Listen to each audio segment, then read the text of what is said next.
Right now we are going to discuss one of the most fundamental, most important and most widely applicable topic in quantitative maths, which is percentages.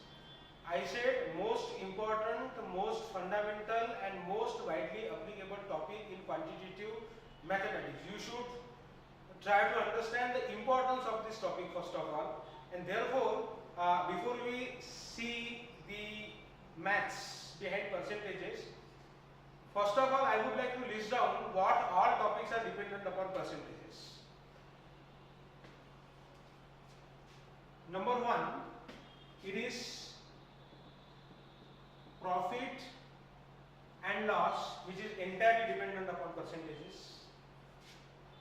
Second, simple and compound interest is again entirely based upon percentages. After that, mixtures and allocations is again based upon percentages, completely based upon percentages. And apart from these three topics, there are certain topics which need a fundamental understanding of percentages. And which are those? Ratio proportion variation,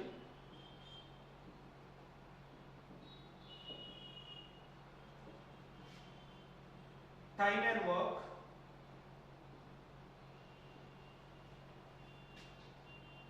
or even speed, time and distance.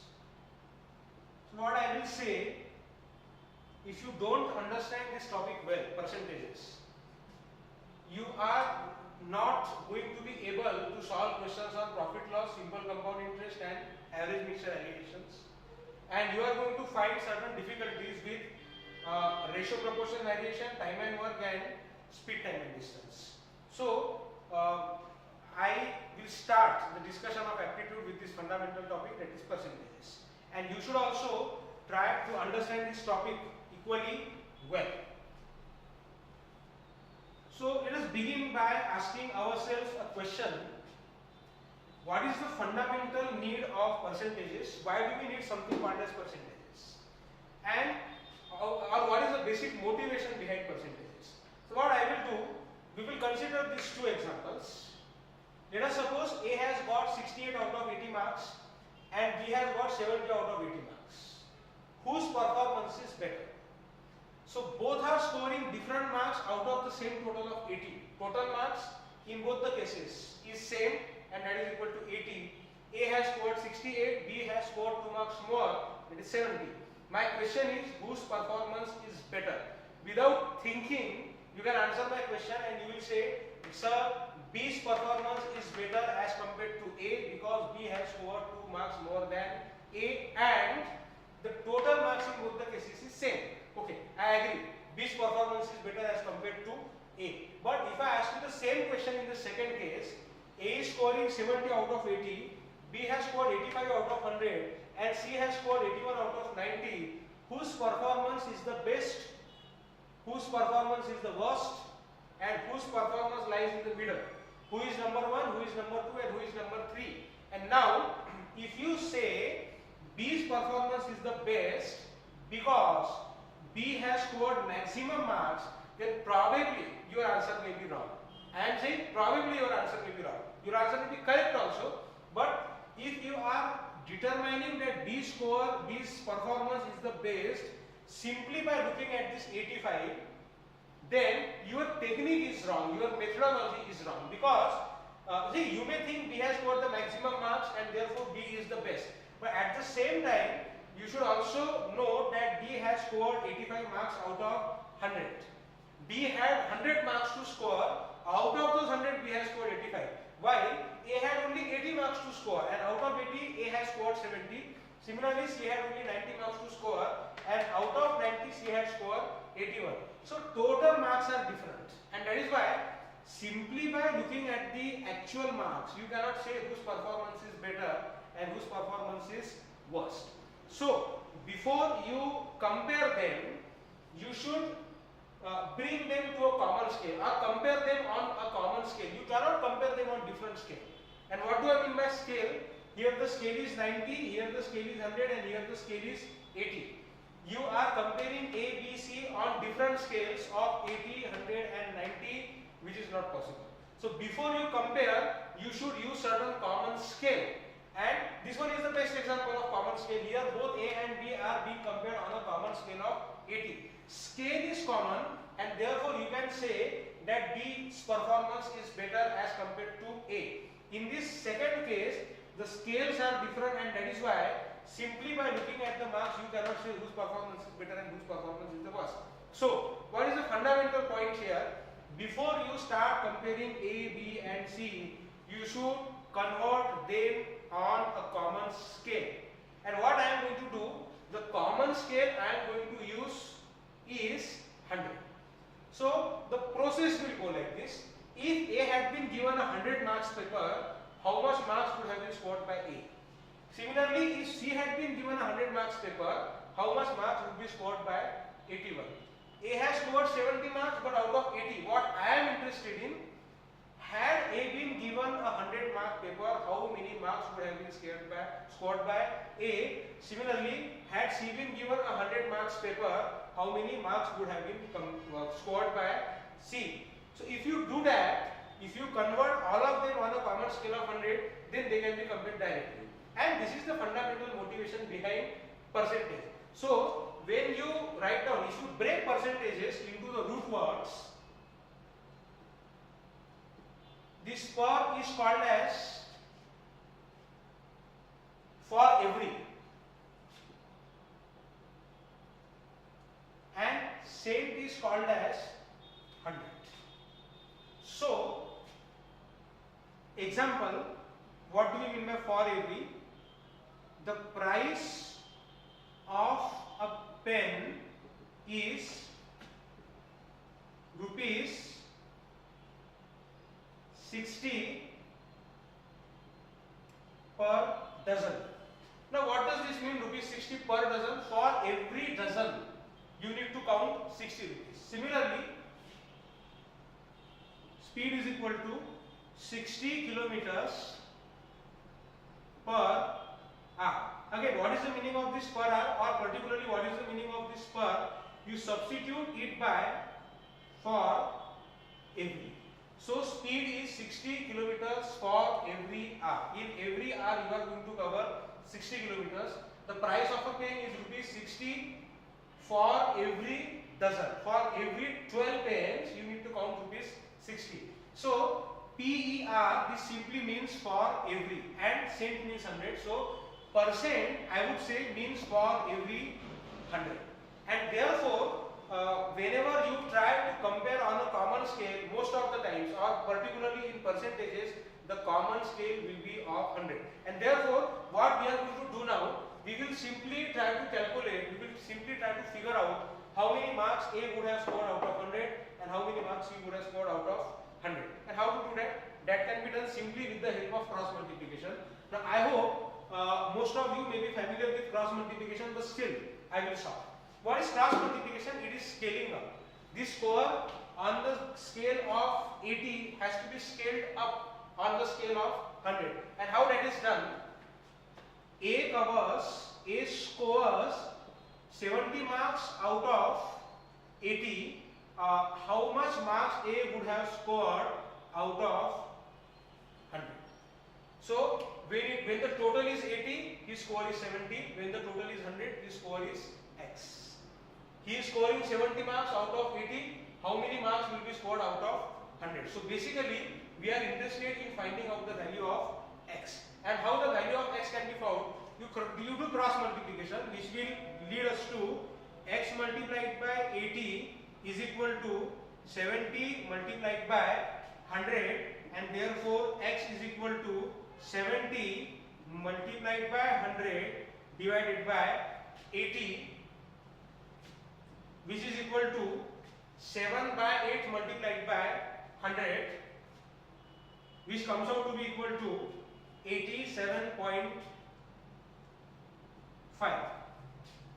And similarly, I will rearrange these terms and I will write it down like this: X is equal to 70 by 80 multiplied by 100, which again definitely will come out to be equal to 87.5. And you may be familiar with this thing. We all of us have been doing this since childhood. What do we do? Suppose I get 70 marks in a test of 80 marks. How do we calculate the percentage score? We simply multiply the fraction. What is the fraction? Actual marks upon total marks multiplied by 100. So 70 by 80 multiplied by 100, that comes out to be equal to 87.5. And then we say, okay, my percentage score is 87.5. But what does that really mean? When I say my percentage score is 87.5, I mean to say out of every 100 marks, I can pick 87.5 marks. So give me a 100 mark paper, my score is going to be equal to 87.5. But most of the times we don't think, why do we multiply 70 by 80 multiplied by 100, or why multiplying by 100 will give us the percentage score. Reason is this: you do a simple cross multiplication, and the result of this cross multiplication is you end up multiplying the fraction by 100. So simply multiply any fraction by 100 and you are going to get the percentage score. So A's percentage score will come out to be equal to 87.5.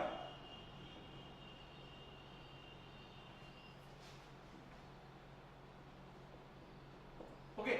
Similarly, we need not calculate the percentage score of B because B has already scored out of 100. So I will write down the percentage score of B as 85. And similarly, now we will calculate the percentage score of C. Or rather than saying percentage score, we can also say we will calculate how many marks C would have got if the total marks would have been 100. Again, new cross multiplication has to be done. So that would be A scores 81 marks out of 90. So he is going to score X marks out of it. Sorry, not A, it is C. And again do the cross multiplication. So the result will be X equal to 81 multiplied by 100 divided by 90. And we know 81 by 90 comes out to be equal to 9 by 10 multiplied by 100. 0, 0 will get cancelled and 9 multiplied by 10 will come out to be equal to 90. So out of every 100, A will score 87.5, B will score 85 and C will score 90 out of 100, out of 100 and out of 100. And now looking at these three fractions, you tell me whose performance is the best. Now it is not very difficult to say that C is the best performer, next comes A and final one is C. So if you want to create rankings are going to be like this.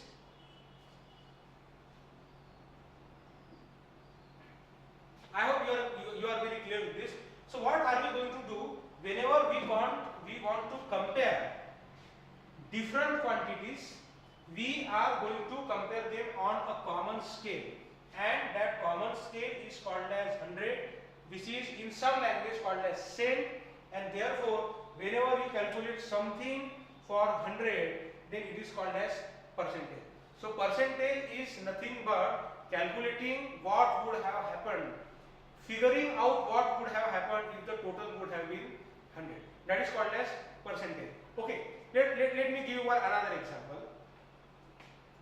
You go to a bank and you want to deposit certain money in the bank. Now, one employee from the bank is explaining you the scheme like this. There is a deposit scheme, and what he is explaining, you deposit 100 rupee. After 1 year, you will be getting 110 rupee. You say fine, okay. Then he says, if you deposit 200 rupees, then you are going to get 220 rupees after 1 year. You say, okay, fine, I got it. Then again he says, if you deposit 300 rupees, you are going to get 330 rupees. And he continues for the whole day. For the whole day he is explaining you, if you invest 1000, you are going to get 1100. If you invest 10,000, you will get 11,000. If you invest 10 lakh, he will get 11 lakh. You will say, enough, stop and tell me or say, if you invest 100, you will get 110. For every 100 rupee, you are going to get 10 rupee. And when you say for every 100 rupee, you are going to get 10 rupee, what what indirectly we are saying that in 1 year you are going to get 10%. So whatever you invest, it's 10% you are going to get after 1 year. So anyways, what we are going to do, rather than giving so many examples, you say only one thing. For every 100 you will get 110, or every 100 is going to become 110. Now every 100 becomes 110, naturally 200, it is 100, 100. Every 100 will become 110. So naturally 200 is going to become 220 and 300 is going to become 330. So many examples need not be given. Only one example is sufficient.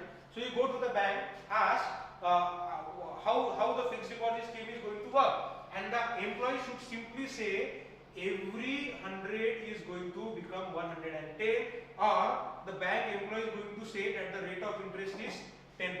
And when the bank says the rate of interest is 10%, what the bank is trying to say, for every 100 rupee you are going to get 10%. So that this is the fundamental motivation behind percentage. Okay. Now let us see how to calculate percentage. We have already seen so many examples of calculating percentage, but again I will repeat it once more. For calculating percentage, you simply multiply the fraction by 100. So like for example, C has scored 81 marks out of 90. For calculating the percentage score, you multiply this fraction by 100 and the result will come out to be equal to 90%. So whenever you multiply any fraction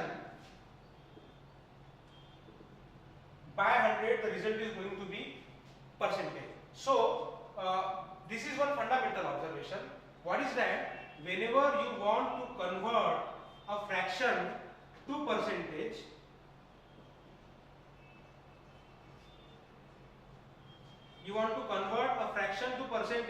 what are you going to do? You are going to multiply by 100. Or what I will say, you multiply any fraction by 100, the result will be percentage. Now, for converting a fraction into percentage, you multiply by 100. Can you tell me what needs to be done in the reverse direction? If a percentage has to be converted into fraction, what needs to be done? The reverse process has to be calculated. And what is the reverse process? From fraction to percentage, you multiply by 100. From percentage to fraction, you do the reverse. What will be the reverse of multiplying by 100? It would be dividing by 100.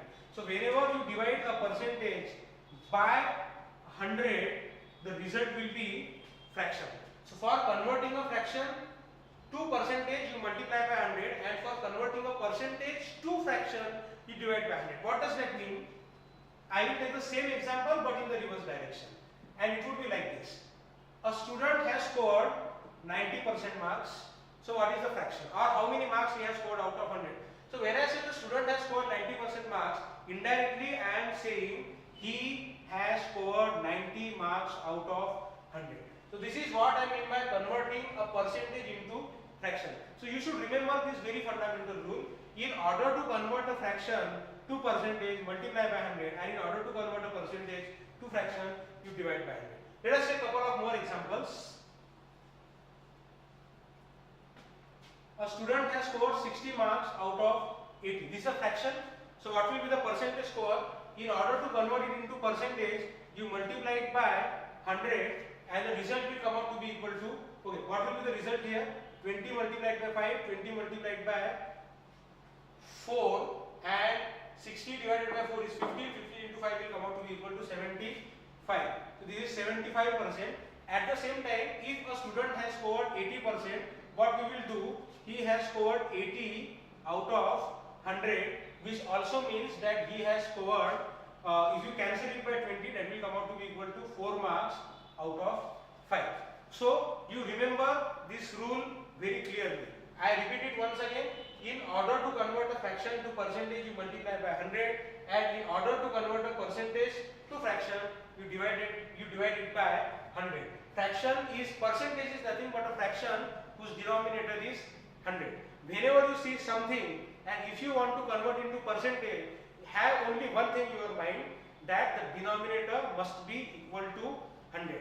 Whenever any fraction has a denominator of 100, that particular fraction will be called as percentage. For example, this 90% can also be written as 90 by 100. And remember this one more fundamental rule. Whenever you see 1 by 100, the 1 by 100 can always be replaced by percentage sign. or whenever you see the denominator of 100, you replace the denominator by percentage sign. Similarly, whenever you see percentage sign, you replace the percentage sign by the denominator of 100, and therefore here 80% really means 80 out of 100. So the fundamental rule is percentage sign can always be replaced by 1 by 100, and that is what we have exactly done here. Percentage has been replaced by 1 by 100, and here 1 by 100 has been replaced by percentage. So percentage equal to 1 by 100 and 1 by 100 is equal to percentage. So this particular rule will be fundamental and will be useful while solving a very large number of problems. And second rule is, or the first rule is, interconversion between fraction and percentage.